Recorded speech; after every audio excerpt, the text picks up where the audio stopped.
dudes and dudettes. Know it's been a while, but let's get into some stuff real quick.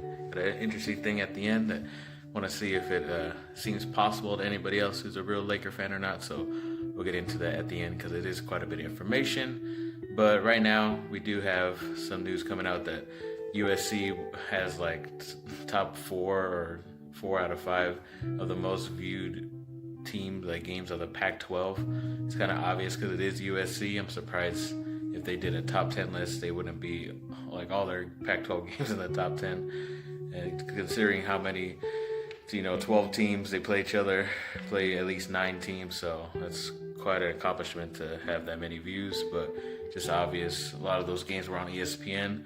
And everybody wants to watch USC lose at any time. So whether it was Sam Darnold or not, people still love to watch USC lose. And luckily, all those games they did win, which is good. And hopefully, it continues for next year. And then right now, they're kind of saying just because of the play of Larry Nance, sort of. I mean, it's kind of his fault. He's not really getting much playing time, but they did give a lot of playing time to Jordan Clarkson. They both used to be with the Lakers, but Clarkson has really not been able to turn up any of these games at all. And they're kind of saying that, Lakers did obviously win this trade. You do get a first-round pick, but obviously we can't bring or do anything with Isaiah Thomas or Channing Frye. So I don't know how we still win. We only win if we make the correct pick, which is what I'll be getting into later.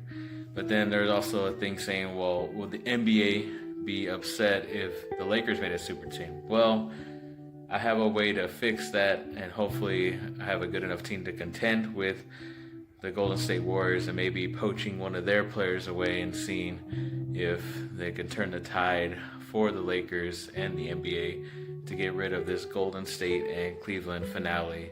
And, we'll see what I do real quick. I'll run it through you guys real quick and see what you guys think. Let me know, and I'll get back to you at the end of the video. Alrighty, people. So I'm going to make a trade right now for the Lakers. I think one has to be done before the draft so they're able to kind of more stockpile, at least get 2 more draft picks because there's a lot of talented older players in this draft, which is what you need because they can play automatically and you have to worry about their development or not because they're already there. They're already tested. You have 3 to 4 years looking at them of what they're able to do. So this is what I decided to do.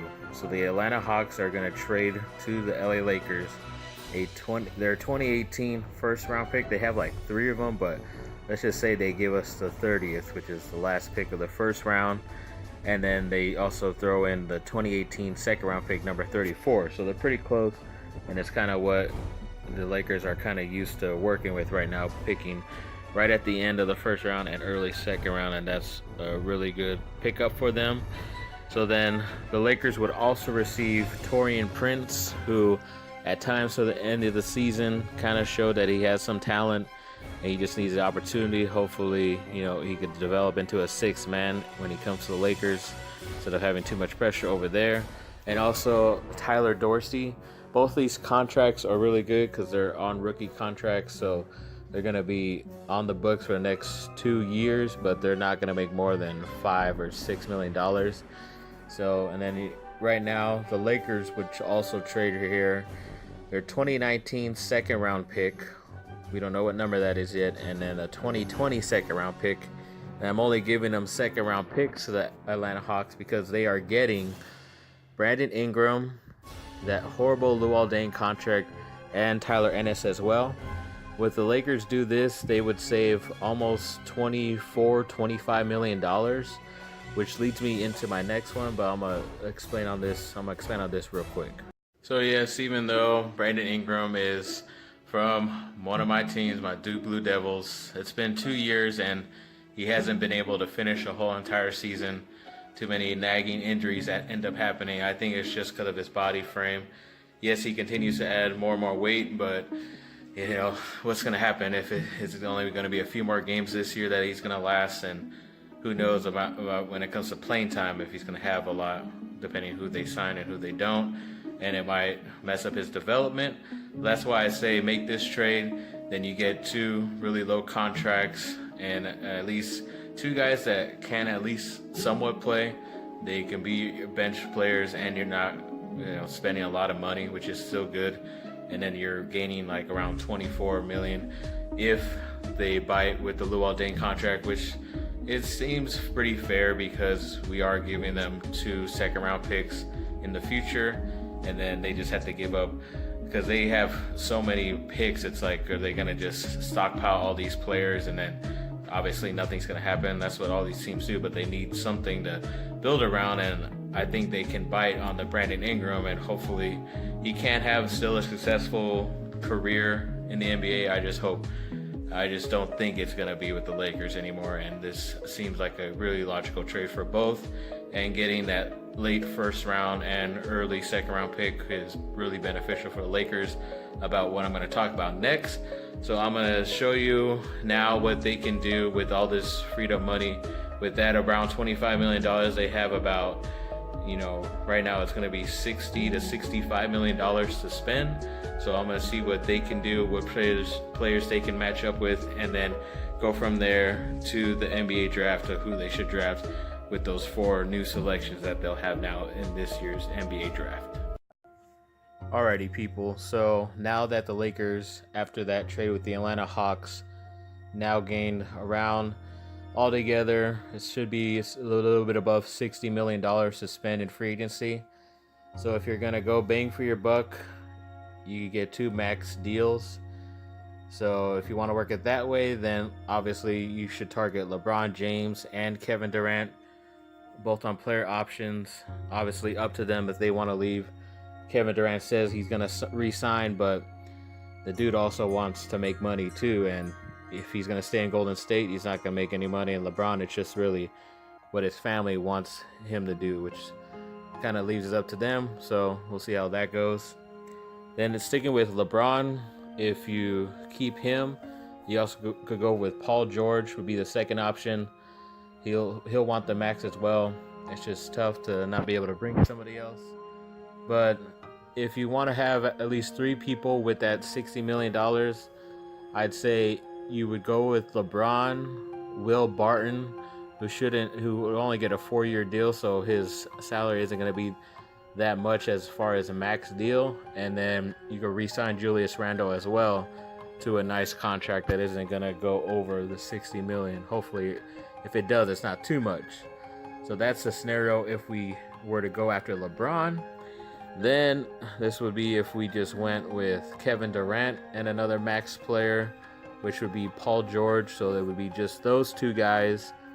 Then you could also work it as well too if you don't want to pay 2 max contracts, and you get Kevin Durant, Will Barton, and Julius Randle. Should be able to work that out, especially since Durant is used to cutting deals with his team if he wants to win, and I think he would rather be alone now, especially if he's able to get 2 titles. Then he would want to go somewhere.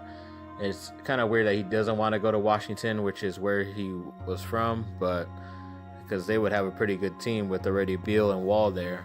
I just don't understand why he wouldn't. But to be able to go to the Lakers and already have a competitive team there, and just add yourself when you're the second best player in the NBA right at this moment, it would be pretty awesome.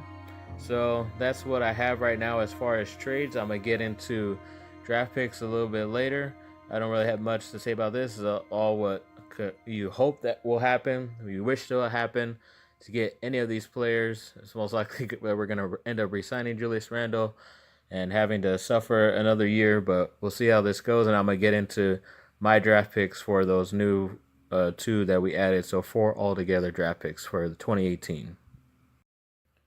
Alrighty, so this is the culmination of everything I wasted all your time for. And if you're still listening or watching, I thank you very much. I appreciate all you. Thanks again. Like and subscribe. Comment down below. Let me know what y'all think. So with the Lakers' first round pick, which I believe is 25th from Cleveland, I'm hoping they will target a guy like Gary Trent Jr. first, because this guy's shown even as a freshman he's way ahead of his time. He already can knock down the 3-point shot with consistency given the opportunities, and has shown sometimes the ability to defend as well, exactly what The Lakers need a 3-and-D guy, so this would be awesome if he's still available. Then the second option for that pick would be a Dante DiVencinzo out of Villanova. Same type of thing. He's a shooting guard, so a killer from 3, but also can play D as well. Very athletic, just like Gary Trent Jr. I'd be happy with either of these two, especially at that pick, but I think this guy might go a lot higher than Gary Trent, which is why I suggested Gary Trent first. I just want to keep Trent Jr. away from Golden State because he's exactly what a type of player that they would need and like to have on their bench, so where they just use a draft pick and not have to trade with anybody. So that's why I want him mostly to go to the Lakers and not a few picks later to the Golden State Warriors. But okay, and for pick number 30, the last pick of the first round from the Atlanta Hawks, you would get in that trade. Obviously, you know a few of these names that are going to come. Grayson Allen, get him at this point, is obviously still in my mind. I just hope the Golden State Warriors don't fall in love with him because he's exactly what they are and the type of player they would love to have on their team coming off the bench. And they pick a few spots ahead of this. I just hope it doesn't happen for all the correct reasons that you know. Then Jalen Brunson as well. To me, he does have like the same body type and mentality as like a Chris Paul. Maybe he doesn't pass as well as him, but definitely gets away with a lot of contact on both ends. So he's definitely a good enough pickup there and a 2-time champion as well. Then obviously Chimezi Metu out of USC. He could play the 4 and the 5 spot. He's developed that 15-foot shot, can block balls, can alley-oop all the time. Would be a great guy to play with Lonzo Ball. Definitely a guy you have to look for here. But going with that number 34th pick, I don't think Brunson actually makes it that far. So depending if you've chosen either of these two or if they're still available, the options would be Grayson Allen and Chimezi Metu at those spots. They have Metu going late in the second round, which is ridiculous in my opinion. So he would probably still be there at this point. But if Grayson Allen is there, then obviously that would be my dream choice to pick him. So now let's go to the last pick for the LA Lakers, their second round pick coming up a few spots after this. So for these picks, it kind of seems this is where all these guys are going to land, if not even further down from this pick. I just hope they would be available just because I see there's something special in them, and I'm pretty sure someone else is very high on those other teams that are ahead of this pick as well. But if they are still available, obviously DeVonte Graham is great because he could play both point guard and shooting guard. I think even before he was playing shooting guard the last 2 years, he was a way better. Before playing point guard, he was a better shooting guard, in my opinion. But now that he's able to play both and he's a seasoned guy, 4-year player, he's already built for the NBA and able to come in and support his team. So that would be a great pick there. Jevon Carter as well, a 4-year guy. Point guard, his main position, but can score. He's like a smaller Chris Paul, if you say so, but just has that same tenacity and able to score at will at times and get his team in the right position to score. There's a lot of assists as well. Then also Mikhailuk, I don't know how to still say your first name, but definitely a shooter guy, could use his length on defense, but obviously he would most likely be my last option at this point for any of these players to be chosen, but it's more because of his ability to shoot on offense than being able to play defense as well. That's why I think he falls late, and hopefully he's improved enough and will have time enough to prove himself to be able to get some playing time and develop his defense as well.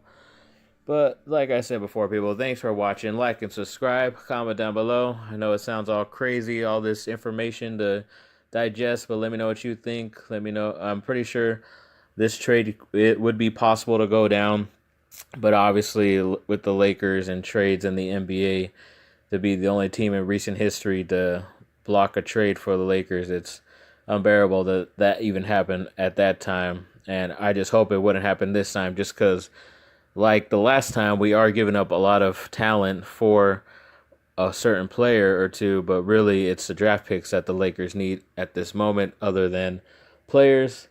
But thanks again, people. Let me know what y'all think. And hopefully the draft is not this week, but next week. And as long as we get any of these guys, at least 2 of these guys, then I'm perfectly fine. Then we definitely have the ability to compete for the playoffs next year and hopefully win a few games in the playoffs if you at least get 2 of these guys. But if we snag all these 4 picks and we get 4 of these guys, I would be ecstatic, and we would be definitely on our way to competing with anybody, including the Warriors. So thanks again, and peace! Woo!